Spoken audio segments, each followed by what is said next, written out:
Harry Potter और आग का प्याला अध्याय 5 वीजली बंधुओं की जादूगरी की दुकान। हैरी तेजी से गोल गोल घूमता रहा। उसने अपनी कोहनियाँ अपने बगल में चिपका रखी थीं। उसके पास से धुंधली अंगीठियाँ गुजरती जा रही थी। फिर उसे चक्कर आने लगे और उसने अपनी आंखें बंद कर लीं। फिर जब आखिरकार उसे लगा कि उसकी रफ्तार धीमी होने लगी है तो उसने अपनी आंखें खोल लीं। यह अच्छा रहा, वरना वह वीजली परिवार की अंगीठी से मुंह के बल नीचे गिर जाता। समय रहते उसने अपने हाथ टेक लिए, जिससे गिरने पर उसे चोट नहीं लगी। फ्रेड ने हैरी को उठाने के लिए अपना हाथ बढ़ाया और रोमांच से पूछा, उसने चॉकलेट खा ली? हाँ, हैरी खड़े होते हुए बोला। वह क्या चीज़ थी? टनाटन टॉफ़ी, फ्रेड ने उत्साह से कहा। जॉर्ज और मैंने उसका फॉर्मूला तैयार किया है। हम पूरी छुट्टियों में किसी ऐसे व्यक्ति की तलाश में थे जिस पर इसका प्रयोग करके इसे आजमा सकें। छोटा सा किचन ठहाकों से गूंज गया। हैरी ने चारों तरफ देखा। रॉन और जॉर्ज लकड़ी की एक जर्जर टेबल के पास बैठे थे। उनके पास लाल बाल वाले दो और लोग भी बैठे थे। हालांकि हैरी ने उन्हें पहले कभी भी नहीं देखा था, लेकिन वह तत्काल समझ गया कि वे लोग कौन हो सकते हैं। वे दोनों रॉन के सबसे बड़े भाई बिल और चार्ली ही हो सकते थे। कैसे हो हैरी? उन दोनों में से पास वाले ने मुस्कुराकर उसकी तरफ हाथ बढ़ाया। उससे हाथ मिलाते समय हैरी को अपनी उंगलियों के नीचे फोड़ों और गठानों का एहसास हुआ। यह चार्ली होगा, जो रोमानिया में ड्रैगन्स को संभालने का काम करता था। चार्ली का डील डॉल जुड़वा वीजली बंधुओं की तरह था। वह पर्सी और रॉन की तरह लंबा और छरहरा नहीं था, बल्कि नाटा और गठीला था। उसका चेहरा चौड़ा और हंसमुख था, जिस पर मौसम के थपेड़ों के निशान थे। उसका चेहरा इतना चकत्तेदार था कि लगभग भूरा दिख रहा था। उसकी बाहें मांसपेशियों से भरी थीं और उनमें से एक पर जलने का बड़ा चमकदार निशान दिख रहा था। बिल भी मुस्कुराते हुए खड़ा हुआ और उसने भी हैरी से हाथ मिलाया। हैरी बिल को देखकर हैरान रह गया। हैरी जानता था कि वह जादूगरों के बैंक ग्रीन गॉट में काम करता है और हॉगवर्ट्स का हेड बॉय रह चुका है। हैरी ने हमेशा यह कल्पना की थी कि बिल पर्सी की तरह ही होगा, जो नियम तोड़ने के बारे में चेतावनी देता रहता था और अपने आसपास के सभी लोगों पर रौब जमाता रहता था। बहरहाल, बिल बहुत ही शानदार था। उसके लिए इससे ज़्यादा उपयुक्त शब्द हो ही नहीं सकता था। वह लंबा था और उसके बाल भी लंबे थे, जिन्हें उसने पीछे पोनी टेल में बांध रखा था। वह कान में एक बाली पहने था, जिसमें एक जहरीला दांत लटक रहा था। उसके कपड़े किसी डिस्को में बिल्कुल भी अजीब नहीं लगते। फर्क सिर्फ इतना था कि उसके जूते चमड़े से नहीं, बल्कि ड्रैगन की खाल से बने थे। इससे पहले कि उनमें से कोई भी कुछ और कह पाता, एक हल्की सी आवाज़ आई और मिस्टर वीजली जॉर्ज के कंधे पर प्रकट हो गए। हैरी ने उन्हें पहले कभी इतने गुस्से में नहीं देखा था। फ्रेड, तुमने जो किया वह बहुत मज़ेदार नहीं था, वे चिल्लाई। आखिर तुमने उस मगलू बच्चे को क्या दे दिया था? मैंने उसे कुछ नहीं दिया था, फ्रेड चालाकी से मुस्कुराते हुए बोला। मैंने तो बस टॉफ़ी गिराई थी। यह उसी की गलती थी कि उसने टॉफ़ी उठाकर खा ली। मैंने तो उसे ऐसा करने को नहीं कहा था। तुमने टॉफ़ी जानबूझकर गिराई थी, मिस्टर वीजली गरजे। तुम जानते थे कि वह डाइटिंग पर है। तुम जानते थे कि वह इसे खा लेगा। जॉर्ज ने उत्सुकता से पूछा, उसकी जीभ कितनी लंबी हुई थी? जब तक उसके मम्मी डैडी मुझे ठीक करने देते, तब तक 4 फुट लंबी हो चुकी थी। हैरी और वीजली भाई दोबारा हंसने लगे। यह हंसने की बात नहीं है, मिस्टर वीजली चिल्लाए। इस तरह की हरकतों से जादूगर मगलू संबंधों पर बुरा असर पड़ता है। मैंने अपनी आधी जिंदगी मगलुओं से दुर्व्यवहार के खिलाफ संघर्ष करने में बिताई है, और मेरे ही बेटे, फ्रेड ने गुस्से से कहा, हमने उसे मगलू मानकर ऐसा नहीं किया था। नहीं, हमने तो ऐसा इसलिए किया था क्योंकि वह दूसरों को बहुत सताता है, जॉर्ज बोला। है ना हैरी? हैरी गंभीरता से बोला। हाँ, यह सही है मिस्टर वीजली। बात यह नहीं है, मिस्टर वीजली गुस्से से बोले। ज़हरा ठहरो, मैं तुम्हारी मम्मी को बताता हूँ। मुझे क्या बताने वाले हो? उनके पीछे से एक आवाज़ आई। मिसेस वीजली अभी अभी किचन में दाखिल हुई थी। वे नाटी और मोटी थीं, उनका चेहरा बहुत दयालु था, लेकिन इस समय उनकी आंखें शक के कारण सिकुड़ी हुई थीं। ओह हेलो हैरी बेटा, उन्होंने हैरी को देखकर मुस्कुराते हुए कहा। फिर उनकी आंखें अपने पति की तरफ लौट गईं। मुझे क्या बताने वाले थे ऑर्थर? मिस्टर वीजली झिझके। हैरी जानता था कि चाहे वे फ्रेड और जॉर्ज से कितने ही गुस्से हों, लेकिन वे दरअसल मिसेस वीजली को कुछ नहीं बताना चाहते थे। खामोशी छाई रही और मिस्टर वीजली घबराकर अपनी पत्नी को देखते रहे। फिर मिसेस वीजली के पीछे किचन के दरवाजे पर दो लड़कियां भी नजर आईं। एक के गुच्छेदार भूरे बाल बाल थे और सामने वाले दांत थोड़े बड़े थे। वह हैरी और रॉन की दोस्त हरमाइनी ग्रेंजर थी। छोटी और लाल बालों वाली दूसरी लड़की रॉन की छोटी बहन जिनी थी। दोनों ही हैरी की तरफ देखकर मुस्कुराईं और हैरी भी जवाब में मुस्कुराया। इससे जिनी का चेहरा लाल पड़ गया। जब हैरी पहली बार उनके घर आया था, तभी से वह हैरी की दीवानी थी।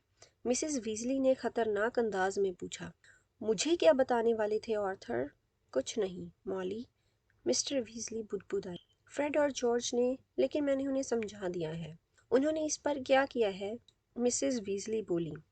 अगर इनका संबंध वीजली बंधुओं की जादूगरी की दुकान से है, हरमाइनी ने दरवाजे से कहा। रॉन, तुम हैरी को यह क्यों नहीं बताते कि वह कहाँ सोएगा? वह जानता है कि वह कहाँ सोएगा, रॉन ने कहा। मेरे कमरे में, जहाँ वह पिछली बार सोया था, हरमाइनी ने जोर देकर कहा। हम सब वहीं चलते हैं, रॉन उसका इशारा समझते हुए बोला। ओह हाँ, ठीक है, जॉर्ज ने जल्दी से कहा। हाँ, हम भी चलते हैं। तुम जहाँ हो वहीं खड़े रहो, मिसेस वीजली ने गुर्राते हुए कहा। हैरी और रॉन किचन से बाहर निकल आए। फिर वे हरमाइनी और जिनी के साथ हॉल से होते हुए जर्जर सीढ़ी पर चढ़ने लगे, जो टेढ़ी मेढ़ी होकर ऊपर की मंजिल की तरफ जाती थी। हैरी ने ऊपर चढ़ते हुए पूछा, वीजली बंधुओं की जादूगरी की दुकान क्या है? रॉन और जिनी दोनों ही हंस दिए, लेकिन हरमाइनी गंभीर बनी रही। मम्मी जब फ्रेड और जॉर्ज के कमरे की सफाई कर रही थी, तो उन्हें वहाँ बहुत से ऑर्डर फॉर्म मिले, रॉन ने धीरे से कहा। उनमें उन सामानों की लंबी सूची थी जिनका उन्होंने आविष्कार किया था। मजाकिया सामान, नकली छड़ियाँ, जालबाजी भरी मिठाइयाँ और बहुत सा सामान। सारी चीज़ें कमरे की थी। मुझे यह पता ही नहीं चला कि उन्होंने इन सब का आविष्कार कब कर लिया, जिनी बोली।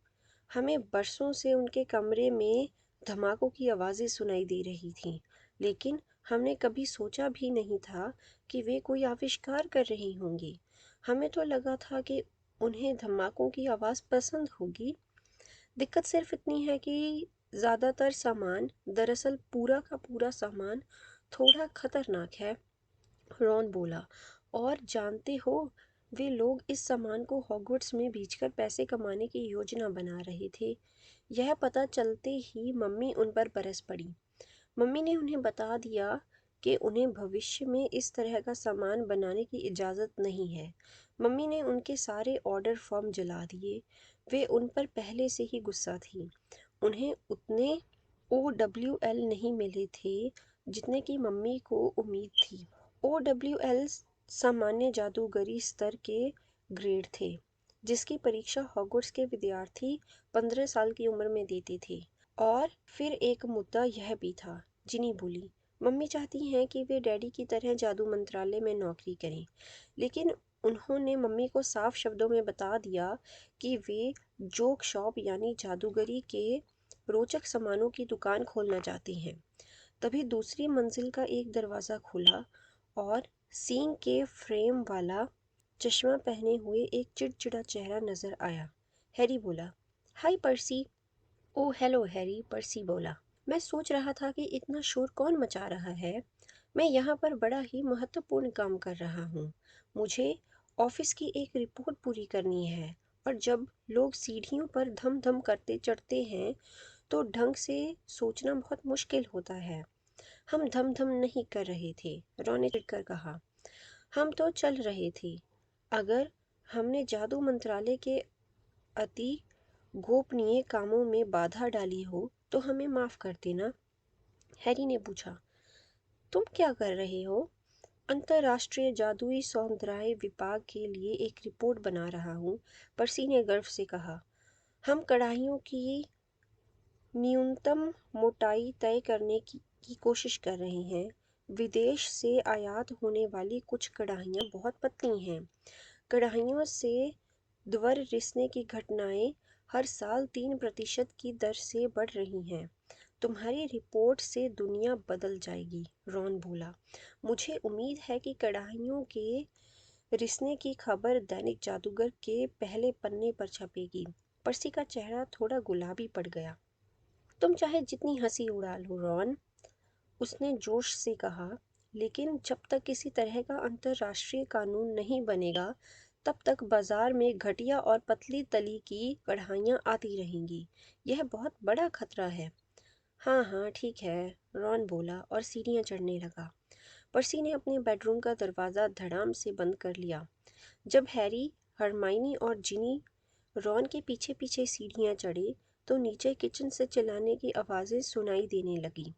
ऐसा लग रहा था कि मिस्टर वीजली ने अपनी पत्नी को टॉफ़ियों के बारे में बता दिया था। रॉन मकान के सबसे ऊपर वाले कमरे में सोता था। यह काफ़ी कुछ वैसी ही हालत में था जैसा हैरी के पिछली बार रुकते समय था। रॉन की प्रिय क्विडिच टीम के वही पोस्टर दीवारों पर लगे थे। खिड़की की चौखट पर मछलियों का टैंक रखा था जिसमें पिछली बार मेंढक के अंडे थे, लेकिन अब वहाँ पर एक बहुत बड़ा मेंढक दिख रहा था। रॉन का बूढ़ा चूहा स्कैबर्स अब वहाँ नहीं था, लेकिन उसकी जगह एक मोटा भूरा उल्लू आ गया था जिसने रॉन की चिट्ठी प्राइवेट ड्राइव में हैरी तक पहुंचाई थी। वह एक छोटे पिंजरे में ऊपर नीचे कूद रहा था और लगातार चीख रहा था। चुप रहो पिग, हैरी, रॉन बोला। कमरे में 4 बिस्तर पास पास लगे थे जिनके बीच से गुजरते समय रॉन ने हैरी से कहा, फ्रेड और जॉर्ज हमारे साथ यहीं सोएंगे क्योंकि बिल और चार्ली उनके कमरे में ठहरे हुए हैं। पर्सी अपने कमरे में किसी को नहीं सोने देगा क्योंकि उसे काम करना है। हैरी ने रॉन से पूछा, तुम उस उल्लू को पिग क्यों कहते हो? क्योंकि वह मूर्ख है, जिनी बोली। वैसे उसका सही नाम पिगविजियन है।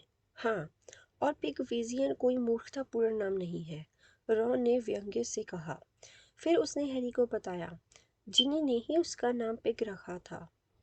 बाद में मैंने इसे बदलने की कोशिश भी की, लेकिन तब तक बहुत देर हो चुकी थी। वह किसी दूसरे नाम पर जवाब ही नहीं देता था, इसलिए अब उसका नाम पिग पड़ चुका है। मुझे उसे यहाँ ऊपर रखना पड़ता है क्योंकि उसकी हरकतों के कारण एरल और हर्मीज़ उससे चिढ़ते हैं। सच कहूँ तो मैं भी उसे चिढ़ता हूँ। पिगविजियन खुशी से अपने पिंजरे में चारों तरफ उड़ता रहा और तीखी सीटियाँ बजाता रहा।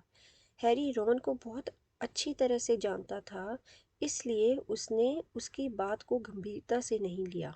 रॉन अपने बूढ़े चूहे स्कैबर्स के बारे में भी लगातार यही सब कहता रहता था, लेकिन जब उसे लगा कि हरमाइनी की बिल्ली क्रुकशैक्स ने उसे खा लिया है तो वह बहुत परेशान हो गया था। हैरी ने हरमाइनी से पूछा, क्रुकशैक्स कहाँ है? हरमाइनी ने जवाब दिया, बाहर बगीचे में होगी। उसे बौनों का पीछा करने में मज़ा आ रहा है। इससे पहले उसने कभी बौने देखे ही नहीं थे।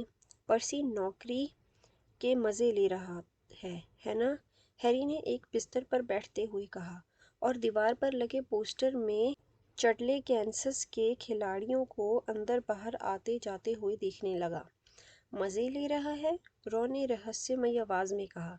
मुझे लगता है कि अगर डैडी उसे पकड़कर ज़बरदस्त घर न लाएं तो वह तो घर भी नहीं आएगा। वह पागल हो चुका है। उसके बॉस के बारे में कोई भी बात मत छेड़ना। ऐसा लगता है कि पर्सी मिस्टर क्राउच का दीवाना हो चुका है और उसके साथ कभी भी किसी भी दिन सगाई की घोषणा कर देगा। तुम्हारी गर्मियों की छुट्टियां अच्छी बीती हैरी? हरमाइनी ने पूछा। क्या तुम्हें हमारा भेजा हुआ खाने पीने का सामान मिला? हाँ, बहुत बहुत शुक्रिया, हैरी ने कहा। उन केकों की बदौलत ही तो मैं जिंदा रह पाया। और क्या तुम्हें उसकी कोई खबर मिली? रॉन पूछने लगा, लेकिन हरमाइनी ने आंख के इशारे से उसे चुप कर दिया। हैरी जानता था कि रॉन सीरियस के बारे में पूछने वाला था। सीरियस को जादू मंत्रालय से बचाने में रॉन और हरमाइनी ने पूरी मदद की थी और हैरी के गॉडफादर के बारे में वे भी हैरी जितने ही चिंतित थे।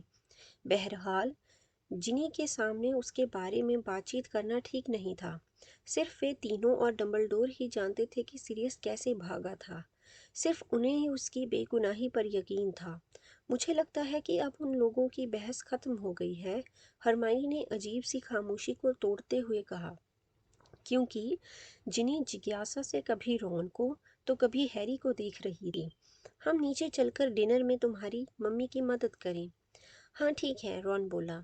वे चारों रॉन के कमरे से बाहर निकलकर सीढ़ियों से उतरे। मिसेस वीजली किचन में अकेली थीं। वे बहुत बुरे मूड में दिख रही थी। जब वे लोग अंदर पहुंचे तो मिसेस वीजली बोली, हम बाहर बगीचे में खाना खाएंगे। अंदर 11 लोगों के लिए जगह नहीं है। लड़कियों, तुम प्लेटें बाहर ले जाओ। बिल और चार्ली टेबल लगा रही हैं। फिर वे रॉन और हैरी को देखकर बोली, और तुम दोनों छुरी कांटे ले जाओ। इसके बाद उन्होंने सिंक में रखे आलूओं की तरफ अपनी छड़ी लहराई। गुस्से के कारण उन्होंने छड़ी थोड़ी ज़्यादा तेज़ लहरा दी थी। इसका नतीजा यह हुआ कि आलू इतनी तेज़ी से उबले कि दीवारों और छत से टकराकर गिर गए। ओह, भगवान के लिए! उन्होंने अब अपनी छड़ी एक तश्तरी की दिशा में लहराई, जो फर्श पर फिसलती हुई आलूओं को समेटने लगी। उन्होंने अलमारी में से बर्तन निकालने और गुस्से से बोली, वे दोनों! हैरी समझ गया कि वे फ्रेड और जॉर्ज के बारे में बोल रही थीं। क्या पता उनका क्या होगा। ज़िंदगी में कुछ बनना ही नहीं चाहते हैं, बस ज़्यादा से ज़्यादा मुसीबत खड़ी करना चाहते हैं। उन्होंने तांबे के एक बड़े सॉस पैन को किचन की टेबल पर पलट दिया और उसमें अपनी छड़ी हिलाने लगी। छड़ी की नोक से क्रीमी सॉस बाहर निकली। ऐसा नहीं है कि उनमें दिमाग नहीं है, उन्होंने चिढ़ते हुए कहा और सॉस पैन को स्टोव पर रख दिया। फिर उन्होंने छड़ी को झटका देकर स्टोव चालू किया, लेकिन वे अपने दिमाग का सही इस्तेमाल नहीं करते हैं। अगर वे जल्दी ही सही रास्ते पर नहीं आए तो मुश्किल में फंस जाएंगे। मुझे उन दोनों के बारे में हॉगवर्ट्स से जितने शिकायती उल्लू आए हैं, उतने बाकी भाई बहनों को मिलाकर भी नहीं आए। अगर वे इसी दिशा में चलते रहे तो किसी दिन जादू के अनुचित प्रयोग के ऑफिस में उन पर मुकदमा चलना तय है। मिसेस वीजली ने अपनी छड़ी छुरी कांटों के ड्रॉर की तरफ हिलाई, जो फौरन खुल गया। हैरी और रॉन दोनों ही रास्ते से हट गए, क्योंकि कई छुरियां ड्रॉर में से निकलकर उड़ने लगीं और उन आलुओं को काटने लगी जिन्हें तश्तरी समेटकर दोबारा सिंक में पहुंचा चुकी थी। मैं नहीं जानती कि हमसे उनकी परवरिश में क्या गलती हो गई, मिसेस वीजली ने अपनी छड़ी रखते हुए कहा। वे और ज़्यादा सॉस पैन निकालने लगी। बरसों से यही हो रहा है, एक के बाद एक गलत काम करती जा रही हैं। हमारी बात तो सुनते ही नहीं हैं। ओह, दोबारा वही हो गया। उन्होंने इस बीच टेबल से अपनी छड़ी उठा ली थी, लेकिन उसे उठाते ही उसमें एक धमाका हुआ और वह रबड़ के एक बड़े चूहे में बदल गई। फिर से उनकी नकली छड़ी, वे चिल्लाईं। मैंने उन दोनों से कितनी बार कहा है कि अपनी नकली छड़ियों को इधर उधर न छोड़ा करें। उन्होंने अपनी असली छड़ी उठाई। मुड़ने पर उन्होंने देखा कि स्टोव पर रखी सॉस में से धुआं निकलने लगा है। रॉन ने खुले ड्रॉर से जल्दी से छुरी कांटे हाथ में भरते हुए हैरी से कहा, चलो हम चलकर बिल और चार्ली की मदद करते हैं। वे मिसेस वीजली के पास से होते हुए पीछे वाले दरवाजे से निकले और अहाते की तरफ चल दिए। वे अभी कुछ कदम ही चले थे कि तभी हरमाइनी की नारंगी भूरे बालों वाली बिल्ली क्रुकशैक्स बगीचे से भागती हुई आई। बोतल साफ करने के वर्ष जैसी उसकी पूंछ हवा में तनी हुई थी और वह उस चीज के पीछे भाग रही थी जो मिट्टी में सने आलू जैसी दिख रही थी और ऐसा लग रहा था जैसे उस आलू में पैर लगे हों। हैरी ने तत्काल पहचान लिया कि यह बौना है। वह मुश्किल से 10 इंच लंबा होगा। उसने सींगदार छोटे पैर बहुत तेजी से अहाते के पार भाग रहे थे। आखिरकार वह दरवाजे के पास रखे एक वेलिंगटन बूट में सिर के बल कूद गया। जब क्रुकशैक्स ने अपना पंजा बूट में डालकर उसे पकड़ने की कोशिश की तो बौना पागलों की तरह खिलखिलाने लगा। उसी समय मकान की दूसरी तरफ से किसी चीज के टकराने की बड़ी तेज आवाज आई। जैसे ही वे बगीचे में दाखिल हुए उन्हें पता चल गया कि वह आवाज कहाँ से आई थी। उन्होंने देखा कि बिल और चार्ली ने अपनी अपनी छड़ियाँ निकाल रखी थीं और वे दो टूटी हुई पुरानी टेबलों को लॉन के ऊपर हवा में उड़ा रहे थे। वे एक दूसरे की टेबल को ज़मीन पर गिराने की कोशिश कर रहे थे। फ्रेड और जॉर्ज तालियां बजा रहे थे, जिनी हंस रही थी और हरमाइनी बागड़ के पास मंडराते हुए सोच रही थी कि वह खुश हो या गंभीर रहे। बिल की टेबल ने एक जोरदार धमाके के साथ चार्ली की टेबल का एक पाया तोड़ दिया। तभी ऊपर से एक और आवाज आई। सबने देखा कि पर्सी का सिर दूसरी मंजिल की एक खिड़की से बाहर झांक रहा था। वह चीखा, तुम लोग इन्हें नीचे करो। सॉरी पर्स, बिल ने मुस्कुराते हुए कहा। कड़ाहियों के क्या हालचाल है? बिल और चार्ली ने हंसते हुए टेबलों को घास पर सुरक्षित उतार दिया। इसके बाद बिल ने छड़ी लहराकर टेबल के टूटे हुए पाई को जोड़ दिया और जादू का इस्तेमाल करके हवा में से टेबल क्लॉथ उत्पन्न कर दिया। 7 बजे तक दोनों टेबलों पर मिसेस वीजली का बनाया बेहतरीन खाना लग चुका था। जब वीजली परिवार के 9 सदस्य हैरी और हरमाइनी गहरे नीले साफ आसमान के नीचे खाने के लिए बैठे तो टेबलें बर्तनों के बोझ से कराह रही थीं। जिस लड़के ने गर्मी भर बासी के खाकर पेट भरा हो उसके लिए यह डिनर स्वर्ग के भोजन से कम नहीं था। पहले तो हैरी बोलने के बजाय सुनता रहा क्योंकि वह किचन और हैम पाई, उबले आलू और सलाद खाने में जुटा हुआ था। टेबल के एकदम दूसरे छोर पर पर्सी अपने डैडी को कढ़ाइयों की तली की रिपोर्ट के बारे में बता रहा था। मैंने मिस्टर क्राउच से कहा था कि मैं इसे मंगलवार तक तैयार कर दूंगा, पर्सी गर्व से कह रहा था। उन्हें यह काम इतनी जल्दी होने की उम्मीद नहीं थी, लेकिन मैं फटाफट काम करने में यकीन रखता हूँ। मुझे लगता है कि अगर मैं इसे समय पर कर दूंगा तो उन्हें बहुत अच्छा लगेगा। मेरा मतलब है, इस समय हमारे विभाग में बहुत व्यस्तता चल रही है। सभी लोग वर्ल्ड कप की तैयारी में जुटे हैं। हमें जादुई खेल विभाग से ज़्यादा मदद नहीं मिल रही है। लूडो बैगमैन, मुझे लूडो पसंद है, मिस्टर वीजली धीरे से बोले। उसी ने हमें वर्ल्ड कप के इतने अच्छे टिकट दिलवाए हैं। मैंने एक बार उसकी मदद की थी, जिसके बदले में उसने हमारा यह काम किया है। एक बार उसका भाई ऑटो थोड़ी मुश्किल में पड़ गया था। उसकी लॉन तराशने वाली मशीन में कई जादुई शक्तियाँ थीं। मैंने सारे मामले को रफा दफा कर दिया था।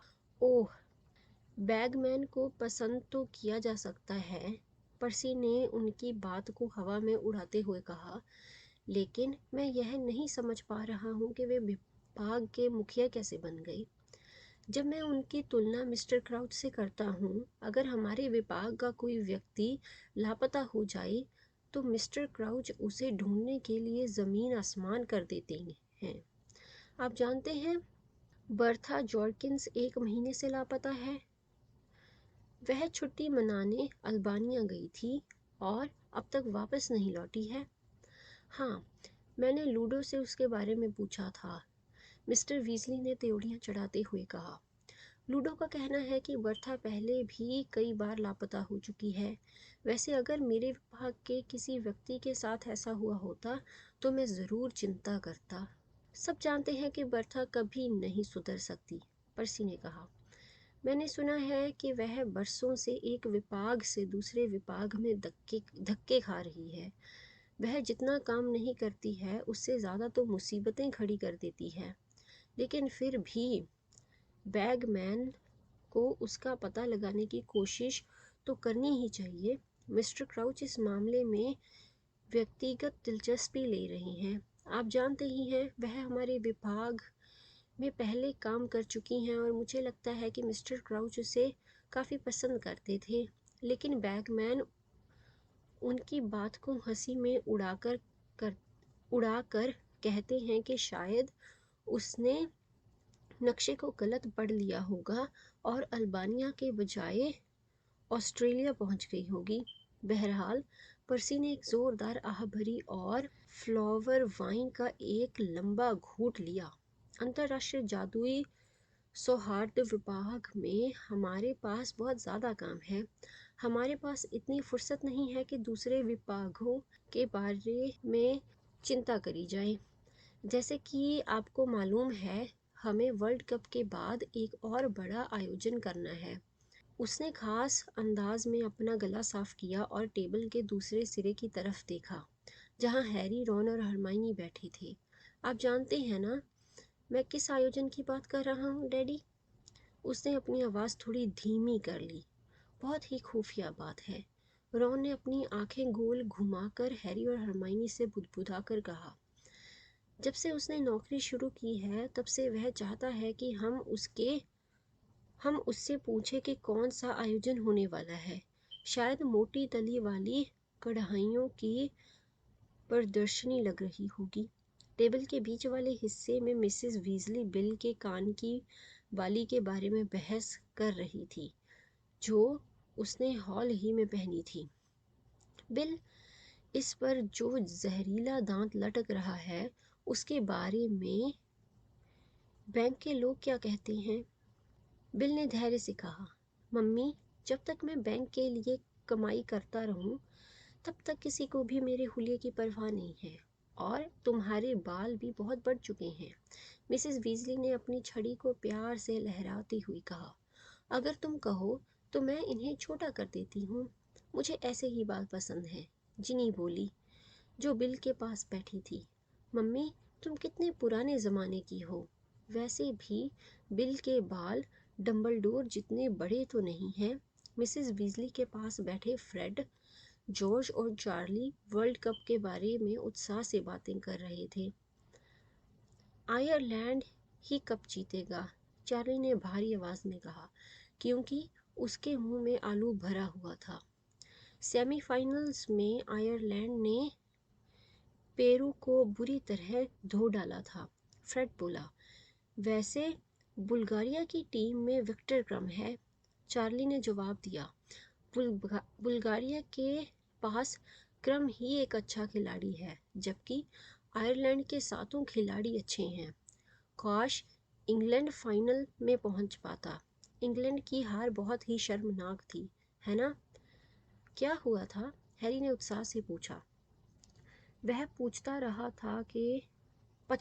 था कि प्रिवेट ड्राइव में फंसे रहने के कारण उसका जादूगरों की दुनिया से नाता टूट चुका था।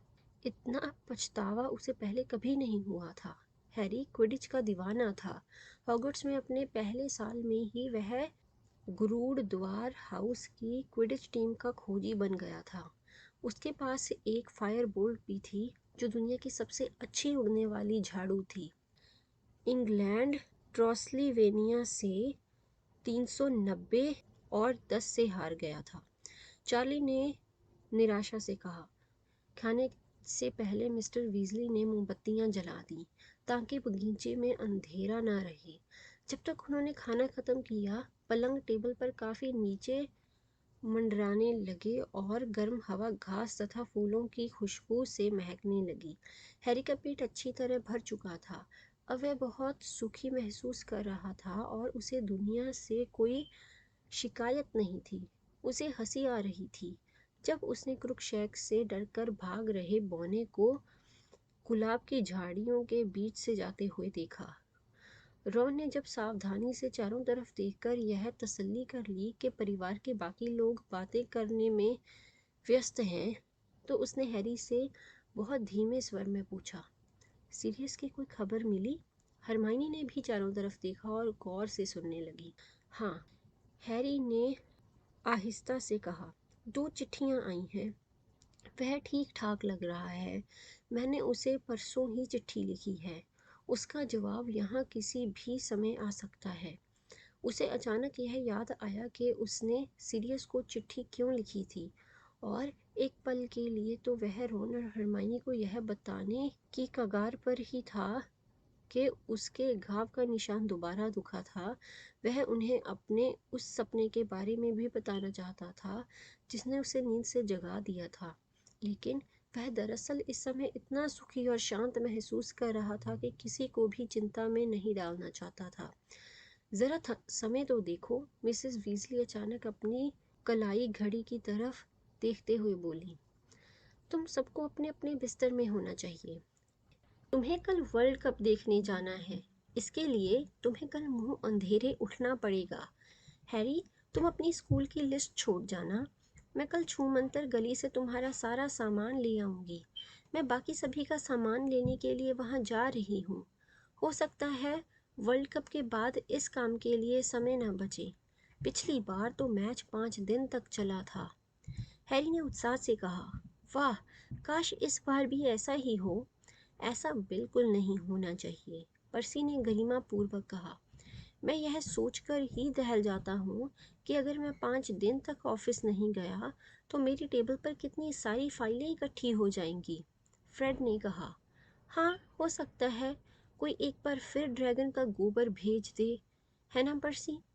वह ड्रैगन का गोबर नहीं बल्कि नॉर्वे से आया खाद का सैंपल था। पर्सी का चेहरा लाल हो गया। उसमें कुछ भी व्यक्तिगत नहीं था। यह व्यक्तिगत ही था। फ्रेड ने टेबल से उठते समय हैरी के कान में फुसफुसाकर कहा, उसे हमने ही भेजा था। शुक्रिया।